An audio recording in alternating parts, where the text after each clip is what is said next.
Hola a todos, bienvenidos a un nuevo programa de Entrevidas TV y en esta oportunidad voy a estar hablando con el escritor Omar Caíno. Bueno, Omar, un placer acá tenerte en Entrevidas. Encantado, Mauro, gracias por invitarme. Mucho gusto. Bueno, vamos a estar hablando de este flamante libro de cuentos que me encantó, Ropa Muerta, publicado por Paradiso Ediciones. La verdad que muy bueno, lo recomiendo mucho, lo vuelvo a mostrar. Muy linda etapa también. Ahora vamos a hablar un poquito del libro, pero siempre me gusta hablar un poquito de algo más de los comienzos, ¿no? ¿Por dónde arrancaste? Autores que te fueron por ahí formando a lo largo del camino. Sí, bueno, yo arranqué de forma continua, o sea, diaria, todos los días, con una cantidad considerable de horas, ya a los 30 años, no antes, y continué hasta ahora. O sea que es una vida de escritura. Si bien esta es la primera publicación. Eh, pero había tenido anteriormente, la escritura nueva, no era nueva para mí, y había tenido periodos de escritura en la adolescencia, a los 20, un taller en la SADE. Y a los 30 la tomé no sé si una vocación, pero una cosa muy personal que no iba a renunciar. Y, Eh, y de lectura, sí. o sea, qué autores fuiste leyendo? Y de lectura, bueno, una cosa que fue importante para mí fue los talleres de Ricardo Piglia, eh, Interesante. que tuve la suerte de hacer 4 años seguidos en la casa. Nos reuníamos en la casa, como decía él, de Marcelo T. de Alvear, y del 85 al 88, antes de que Ricardo se hiciera así una superstar de la literatura, cuando era importante, pero no era tan conocido, y lo podíamos tener nosotros entonces. Eso fue Claro. importante. Y él abrió un poco, yo tenía mi biblioteca, o sea, mis autores, pero él era un gran lector y nos abrió otros autores que yo no conocía. Eh, y el taller era básicamente de lectura, no era de escritura. Por eso lo menciono. Y autores, bueno, mi autor favorito es Kafka, pero un autor que que conocí con él, Philip K. Dick, eh, Thomas M. Dich, que no es tan conocido, pero era un gran cuentista para mí. eh, Gombrowicz, sobre todo me gusta el libro Bacacay de Gombrowicz, y es importante transatlántico porque transcurre acá. Bernhard, Thomas Bernhard, eh, bueno, Lewis Carroll, autores de segundo orden. A mí, como Rider Haggard es un tipo que tiene algunas novelas que son muy interesantes. Eh, H. G. Wells, que le gustaba a Borges. Bueno, qué sé yo, hay muchos. A mí me gustan unos cuantos autores. Y Omar, ¿cómo eran ¿no? Esos clubes de lectura, esas charlas con Pilia? Eh, bueno, una vez por semana. Él hacía medio año en Princeton y medio año acá. Eh, El primer año por ejemplo, dio una clase de ciencia ficción, entre otras, ¿no? Como parte del semestre. Pero fue la única vez que dio textos traducidos al castellano. Si no, a partir del año siguiente daba únicamente literatura escrita en su origen en español. Eh, y bueno, veíamos algunos. Se veía la técnica, uno salía con cierto conocimiento de la técnica de escritura. Él planteaba una cosa que era muy interesante, que era la lectura del crítico y la lectura del escritor como dos lecturas diferentes. El crítico tratando de buscar qué quería decir el texto o a qué se refería, haciendo la interpretación. Lo que por ahí Susan Sontag dice que no es tan importante, yo estoy más bien de acuerdo con ella, o la perspectiva es más bien esa. O Nabokov tampoco, también creo que dice algo así. Y por otra parte, la lectura del escritor. En la lectura del escritor, él decía algo así como, es un tipo que agarra y mira a la mesa y dice, ¿cómo está construida? Le pusieron cuatro patas, es de madera. Bueno, eso en relación a un texto, ¿no? ¿Cómo está hecho? Cómo se generó la intriga? Los tiempos muertos, qué sé yo, no sé, los personajes, cómo se motivan las acciones, no sé, ese tipo de lectura que es más de un escritor. Omar, y en cuanto a Ropa Muerta, bueno, ¿cómo fue el proceso de escritura? ¿Buscaste algún hilo en particular? Hay cuentos que la verdad que yo lo que me pasaba, ¿no? A medida que lo iba leyendo, hay mucho trabajo en la escritura, está muy bien escrito, o sea, te imagino muy meticuloso, ¿no? Con cada oración, y que uno tiene la sensación de que siempre está por pasar algo, ¿no? La ropa muerta, sí, forma parte de un conjunto de unos 50 cuentos más o menos, que pertenecen todos a la misma época. El Ropa Muerta tiene 20 cuentos porque me aconsejó Américo, que fue el editor, que no hiciera un libro de cuentos tan largo y que yo le doy toda la razón. Y quedaron afuera textos que trataré de publicar en otro libro. Y, y sí, la lectura, la escritura fue me llevó muchos años. Es decir, lo que vos ves que es muy meticulosa quiere decir que son años de trabajo, Sí, eh, que es una buena lectura la que hace. Y no busqué un eje central, como un hilo. eh, no, sí. Después, tienen que tener algún tipo de vinculación porque los hizo la misma persona, con la misma metodología de trabajo, con la misma idea de la literatura y de los autores que les gustan, pero no están pensados como unidad. Eh, y, y bueno, y funcionan. Yo tengo eh, un- una inclinación visual, pinto por otra parte. La portada esta es mía, la portada de Ropa Muerta. Muy lindo, muy lindo. Eh, y, y me atraen las situaciones, por ejemplo, el cuento del artista, el dentista sin piernas. Sin piernas, El, sí. el dentista sin piernas, bueno, ahí tiene una imagen fuerte, a partir de la cual uno empieza a trabajar. Pero el motivo de ese cuento es eso. Eh, en el caso de Ropa Muerta, el cuento, no el libro, Esa madre que está eh, sobrevolando, ¿no? Siempre con el apodo que sí, recibe. sí, es una madre omnipresente, pero difusa como el humo. Claro. Y el chico es como que la busca por todos lados. Y a mí esa situación me motiva.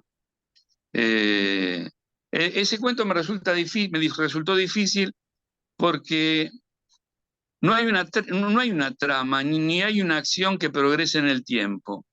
Es como un clima o una situación estática. Claro.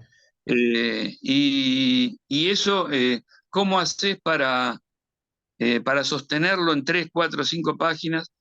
A mí por lo menos me resultaba complicado, me resultaba difícil. Y está muy bien logrado, Eh, ¿no? Y también hablabas esto de que vos pintás y todo, y digamos, tus cuentos son como muy visuales, ¿no? Por ejemplo, el hombre de goma, este mendigo que está pidiendo en la iglesia y digamos, este chico que se obnubila, ¿no? Con esta persona. ¿Cómo nace esa historia? ¿Con qué imagen, a partir de qué imagen, o cuál fue el germen de esa historia, ¿no? el Germen es una historia muy antigua. Yo en determinado momento tenía cajas de papeles amarillos, ni siquiera eran archivos. Había papeles amarillos y bueno, y había archivos también. Y encontré ese cuento en un papel escrito a máquina real, mecánica. eh, y, ¿Y cuál fue el germen? La verdad que no me acuerdo, pero si te puedo decir cuál es la situación central, es un chico que está fascinado por algo, por una persona que por algo extraordinario, ¿no? El hombre de goma es lo que se le presenta como extraordinario y como que está fuera de la casa.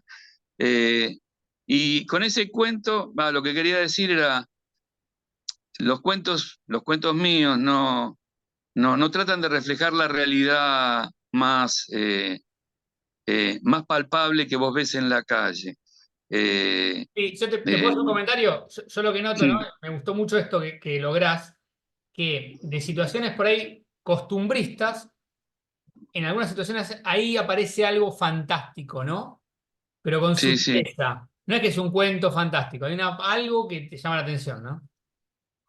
Eh, Son costumbristas o sí, el costumbrismo en realidad en literatura no me gusta mucho, No, bueno, yo voy a pero decir como algo realista, pero que tiene sí, son toques. cosas que podés palpar, que podés ver. Claro. Pero digo, esa realidad digo, si vos agarrás la Argentina de hoy, eh, la situación esa es una situación como idealizada, la del mendigo ahí, o sea, o igual que el otro eh, desde la puerta, que es otra persona que pide.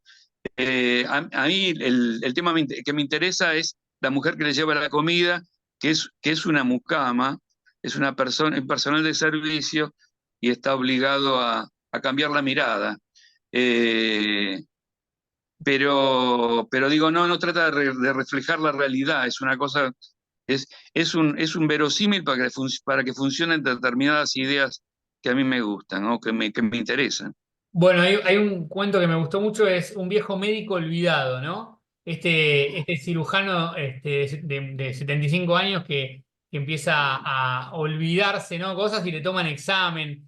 ¿Te acordás un poquito cómo fue la escritura de ese relato? Sí, sí, el cuento ese depende más de la trama, tiene menos escritura que, por ejemplo, un cuento como El Ilustrador, por ejemplo, que tiene más trabajada la prosa. Y ese es más eh, una cuestión de transcurrir cosas en el tiempo. Y a mí lo que me gusta de la historia esa es el tema de alguna forma, de forma negativa, de forma dramática y, y no aconsejable. Pero de todos modos, el tipo al final de su vida no termina en un geriátrico, sino que es como que pasa la aventura con esas operaciones terribles que hace en los pueblitos, perseguido por la policía y buscando su identidad en la entraña de la pobre gente, ¿no? Es terrible, pero tiene como un costado de vitalidad de alguna forma. Eh, ¿cómo surgió?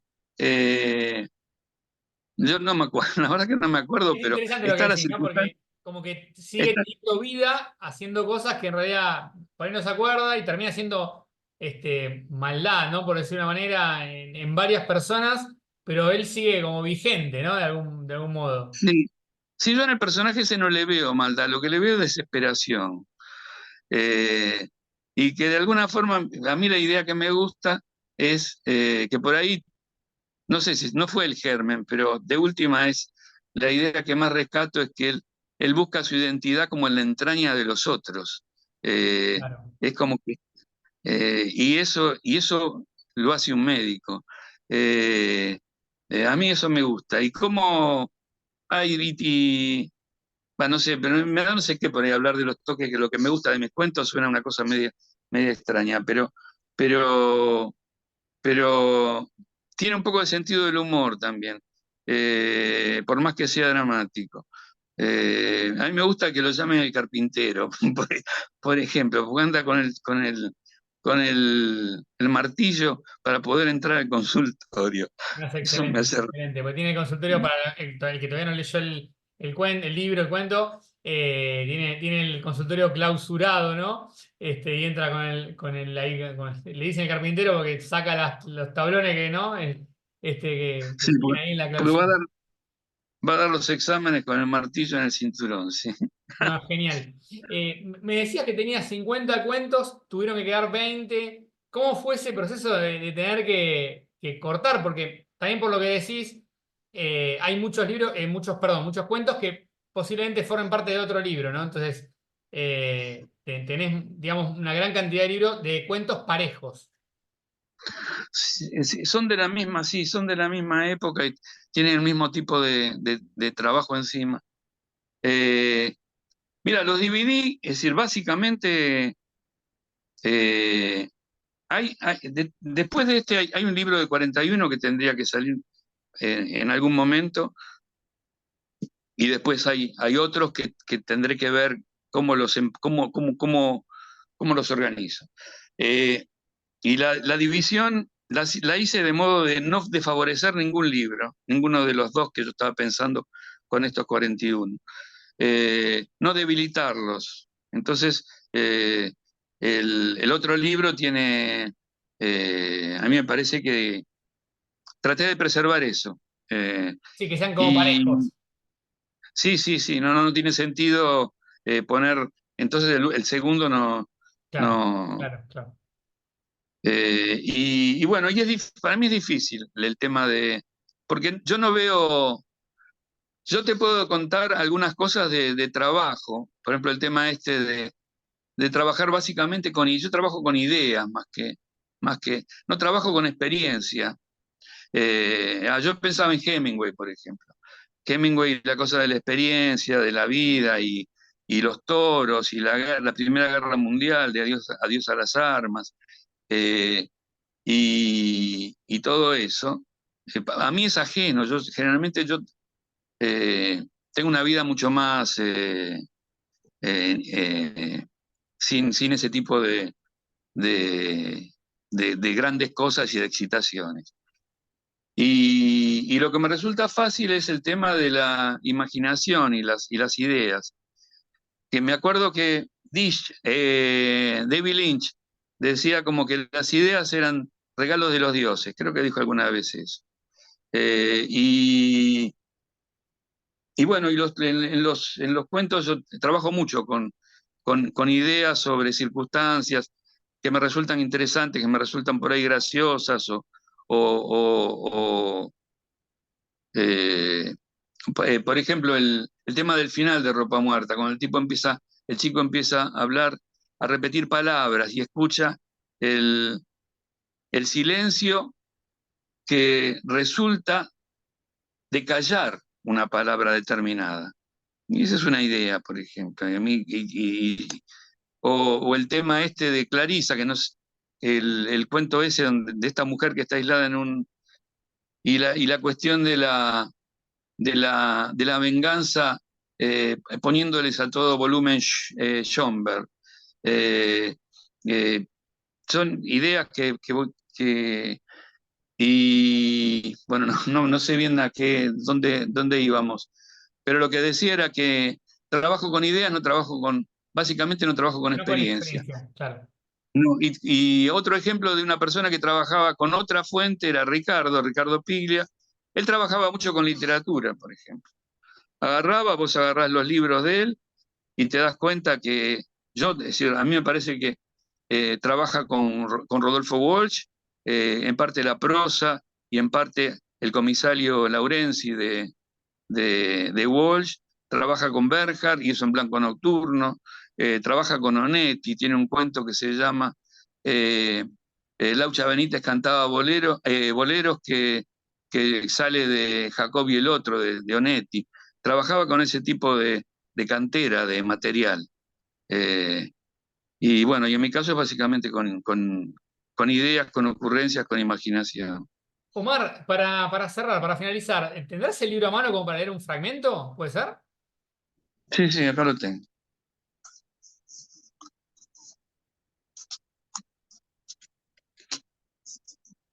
Sí, te voy a leer un pedacito del ilustrador. Dale. El ilustrador, para aclarar, es un lustrabotas, eh, y tiene un problema físico el ilustrador. Eh, y bueno, acaba. En el barrio donde Pierre, se llama Pierre el ilustrador, en el barrio donde Pierre trabajaba había un orfanato y una vez al año algunos huérfanos iban a ilustrarse con él. Eran niños y adolescentes. Vestían guardapolvos grises, con corbatines colorados, que les habían cosido al cuello para que no se los pudieran quitar. En clase, como acto de rebeldía, Contra esa imposición, los huérfanos se mordían y chupaban, los huérfanos los mordían y chupaban. Así los corbatines colgaban sobre sus pechos, siempre sucios y arrugados, como lenguas de personas enfermas. Una señora muy buena los visitaba cada Navidad y le daba a cada uno de ellos un puñado de monedas. Los huérfanos que nunca recibían dinero las aceptaban con codicia. Besaban a la señora en los lunares que tenía en la cara, felices con el presente, y corrían a contarlas. Y como no tenían idea de los precios, después del primer entusiasmo descubrían con decepción, alguien del orfanato les decía, que con eso podían pagarse solo una lustrada del jorobado. Era un ejercicio doloroso calcular el poder de compra de las monedas, porque al hacerlo debían renunciar a casi todos sus deseos. Así puede decirse que al otorgarles el cumplimiento de esa ínfima satisfacción, la señora de sonrisa angelical y cara picoteada de lunares les robaba todas las otras, como si fuera un vampiro disfrazado que se alimentara de la tristeza y la desilusión de pobres chicos sin padres, que ella les extraía solapadamente por medio de su supuesta bondad y de sus monedas quita deseos. Una vez autorizados por el celador y resignados a la decepcionante pobreza del regalo, aunque cada año fuera lo mismo, al recibirlo siempre se ilusionaban como si la memoria les fallase, marchaban a la parada de Pierre, iban en doble fila, como se movían en el orfanato. Hacían cola frente al cajoncito, como años después harían cola en los prostíbulos más espantosos. Y cuando Pierre terminaba con los pobres diablos que habían llegado antes y que también se consolaban en Navidad con ese paupérrimo presente, tal vez incluso pagado de su propio bolsillo, el jorobado, a cambio de esas monedas, escupía un poco en sus gastados zapatitos para sacarle todo el brillo posible a ese cuero maltratado y barato. Y cada vez que se acordaba, ese día podía estar distraído porque al fin de cuentas él también tenía derecho a festejar, batía un poco la joroba, como si fuera un par de alas atrofiadas de algún fracaso de la evolución biológica, para alegría y repulsión de esa infancia denigrada. No sé si sigo. Bueno, no, está bien ahí. Muy bueno, ahí te vuelvo a mostrar. Omar Caíno, Ropa Muerta, publicado por Paradiso Ediciones. Omar, un placer enorme tenerte acá en Entre Vidas. Muchísimas gracias por esta charla. Muchas gracias, Mauro, por darme la oportunidad. Un abrazo enorme. Chau, Bien, chau. igualmente. Chao, hasta luego.